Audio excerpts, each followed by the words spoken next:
একটা বেগুন আসলো আর বেগুনের চারপাশ কিভাবে পাইকাররা ঘিরে ধরছে দেখেন। আসলে বেগুনটা যে আপনাদেরকে দেখাবো তার কোনো জো নাই, দেখেন এমন ভাবে ঘিরে ধরছে। তো কত করে হয় একটু জানাবো আপনাদেরকে। বেগুনটা কে নেয় 2200 বললো, শুনলাম 2400 বললো, 2400 টাকা মন বললো, দেখছেন।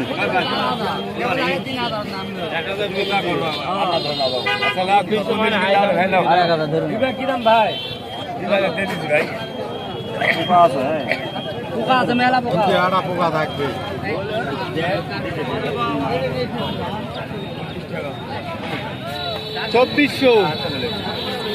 2400 টাকা বললো।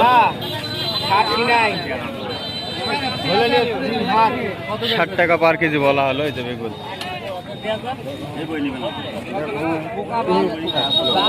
বেগুন কি দাম? 3000 চাইতেছে দর্শক, কিন্তু 2400 টাকা দাম উঠছে।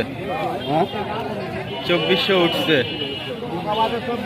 সর্বশেষ, কিন্তু এই দাম এলো 2400 টাকা দাম বলা হয়েছে আর 3000 টাকা চাওয়া হচ্ছে। এখনো কিন্তু আর কেনা বেচা হলো না। 2400 টাকা দিয়ে দিবে না মালিক, মানে 60 টাকা কেজি।